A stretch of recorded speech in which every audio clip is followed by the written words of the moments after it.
Pues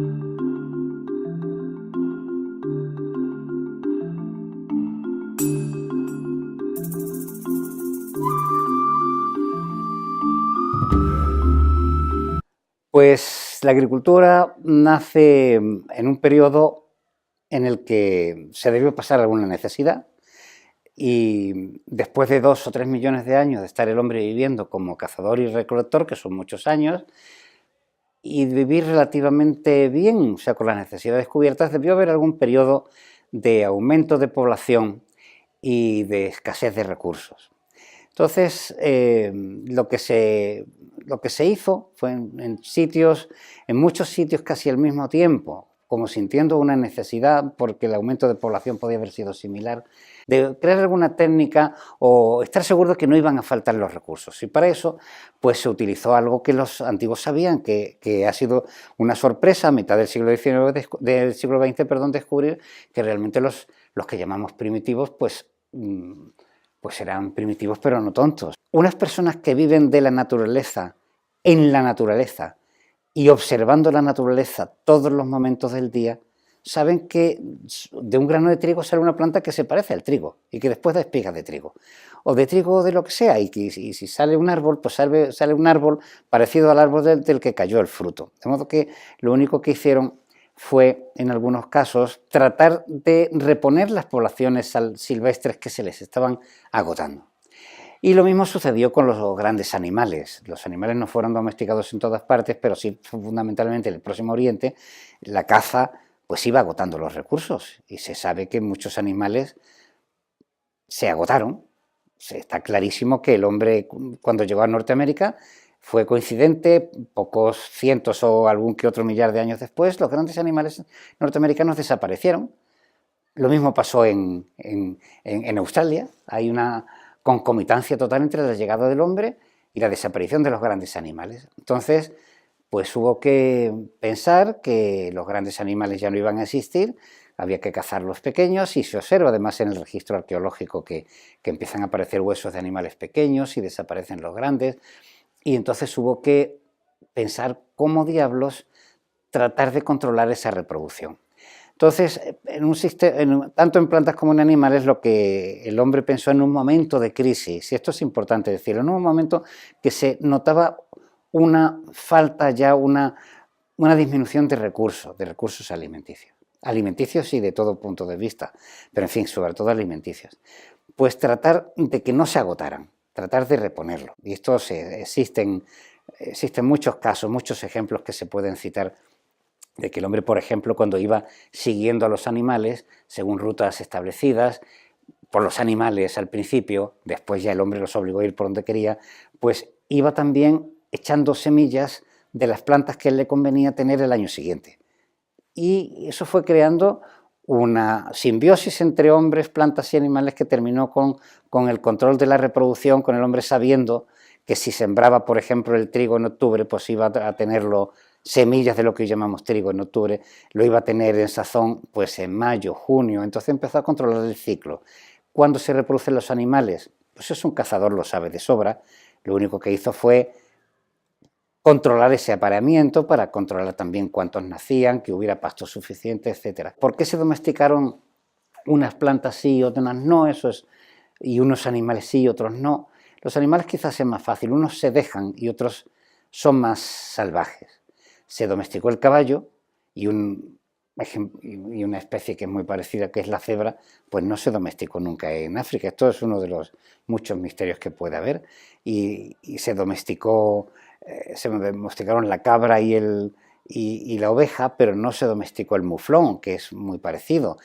Estuvo a punto de domesticarse la gacela, pero por las razones que fueran se abandonó. Y otras especies pues son muy difíciles de domesticar, son poco propensas a estar en contacto con el hombre. Entonces hubo una selección muy intuitiva, el hombre se quedó con lo que pudo domesticar. Y en las plantas son más plásticas, hay muchas más, pero lógicamente el hombre siguió con aquellas que más fácil les resultaba, y dejó otras que les resultaba bastante más difícil, como pasa hoy, plantas que son difíciles de germinación y que no salen de manera muy homogénea al año siguiente, etcétera, etcétera.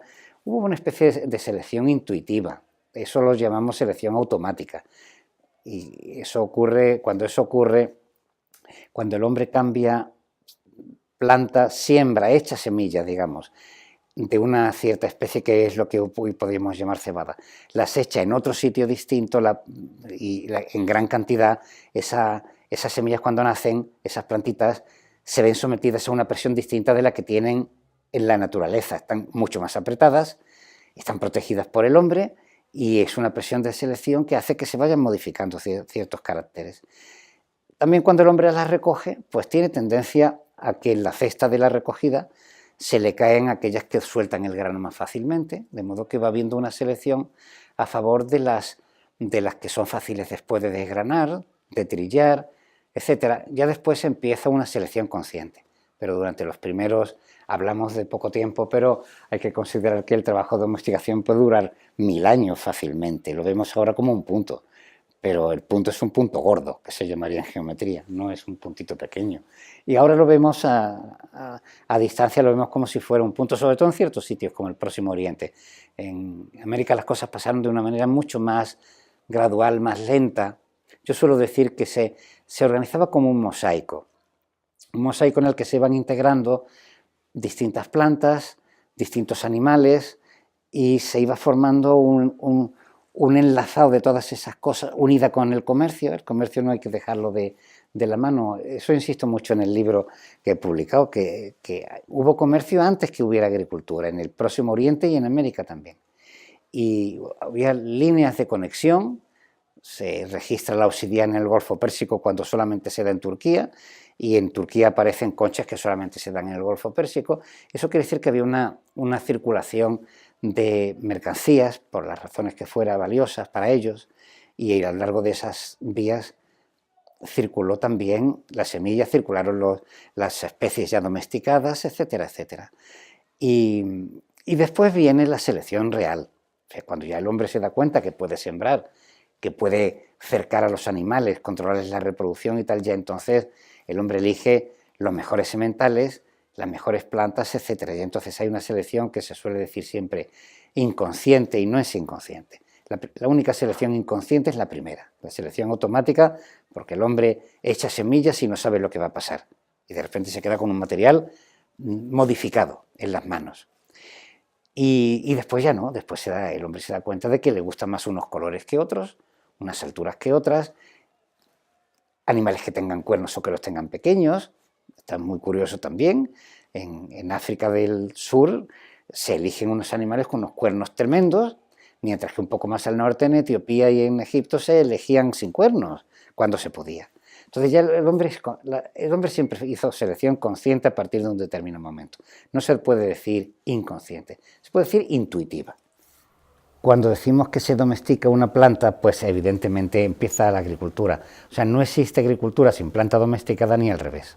Es simultáneo. Se domestica cuando se cultiva una cierta población de una cierta especie año tras año, cada vez más distinta de la que existe en el mundo natural, y así han seguido toda la vida. El agricultor ha sido mejorador hasta la llegada de las casas comerciales en el siglo XVIII. El agricultor recogía su propia semilla, seleccionaba el grano que le parecía mejor, o la planta, la rama de olivo que le parecía mejor, la injertaba, y ha sido el mejorador durante 10.000 años. Toda esa etapa primero es de selección intuitiva, consciente pero intuitiva. Ha generado una riqueza de formas espectacular, porque en cada pueblo, prácticamente cada familia, tenía sus propias semillas que conservaban de generación en generación, se intercambiaban en las ferias. Esto es interesante, no ha habido una consanguinidad tan grande como la que nos puede parecer ahora. En esas ferias llevaba cada cual lo que podía y se intercambiaban semillas y se aconsejaba. Se decía renovar la sangre, y cuando se intercambia con la semilla de otro agricultor, digamos que entra savia nueva, se regenera el vigor híbrido y se forman nuevas combinaciones y se arranca de cero. Cuando empiezan las casas comerciales en el siglo XVIII, la cosa cambia. La primera, además, se crea muy pronto, a principios del siglo XVIII, hacia el 1720, es la familia Vilmorin. Ahí ya cambia el asunto porque empieza a disminuir la diversidad que hay. Esto que dicen ahora los contrarios a la biotecnología, que la biotecnología es la que ha causado una reducción de la variabilidad genética, eso es falso, como más falso que Judas. Empezó con las casas comerciales porque la casa comercial elige lo que más le conviene a la casa comercial.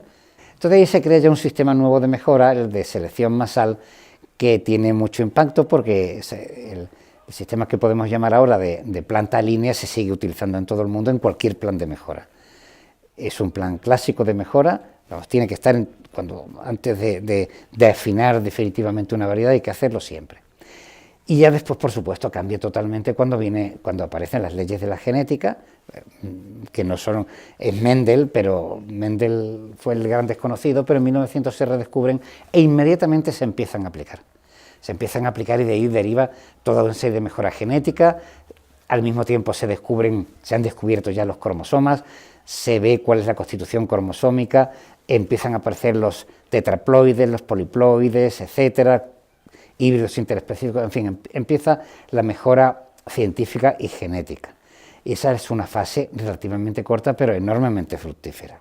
Bueno, la biotecnología es una fase más de la mejora genética. O sea, no es una cosa que sea distinta, es lo mismo que ha habido una selección intuitiva, masal, que hubo una mejora por cruzamiento, que se impuso en el siglo XIX, que procedía, en las rosas ya se utilizaba desde finales del XVIII, desde que se demostró que las plantas tienen sexo, se introdujo, pero se introdujo lentamente. Se introdujo la mejora por cruzamiento y después las técnicas derivadas, la mutagénesis, la poliploidía, etcétera, etcétera, pero claro, así se podían introducir caracteres de especies, de formas distintas de la nuestra cultivada, pero siempre que se pudiera cruzar con la nuestra. Afortunadamente, en el año 70 se demuestra que se puede unir ADN de dos especies distintas, como en aquel caso fue el virus, uno de virus y otro de una bacteria. Y ahí empieza la biotecnología. ¿Qué hago con esto? Pues lo que hago es ampliar enormemente el abanico de posibilidades que tengo. Y en contra de lo que puede opinar la crítica, el crítico anti-biotecnología, lo que estoy haciendo es incrementar la riqueza genética de una especie, metiendo genes que no son de esa especie, que incorporan un carácter nuevo, acelera el proceso, permite, no solamente es que acelere el proceso, es que permite cosas que antes no estaban permitidas. El cruzamiento ya nos dio una oportunidad de incorporar genes, por ejemplo, todas las variedades de trigo son ahora resistentes a la roya amarilla del tallo, porque tienen genes de una especie silvestre, que se cruza con el trigo, malamente, pero se cruzó en los años 20 y 30 y se consiguieron pasar, y después están todas las especies y hay muchas especies de trigo y de cebada resistentes a virus, que vienen de resistencia natural encontrada en variedades silvestres de cebada y de trigo y de especies silvestres que se pueden cruzar. Bueno, pues hemos ampliado eso, hemos ampliado el espectro. Mi fuente de genes no es ya el género rosa o el género triticum o el género ordeum. Mi fuente de genes es prácticamente todo el resto del material vivo.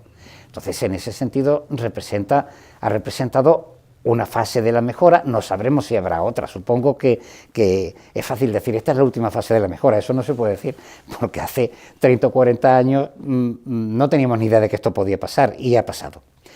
Podrá haber otra fase de la mejora en el futuro también, añadiendo nueva variabilidad, pero representa evidentemente, ir en contra de esto es una absoluta tontería, porque no hay nada en contra, aparte del material está súper controlado, no hay otro material más controlado que este, y porque además representa la única posibilidad que tenemos de salir adelante.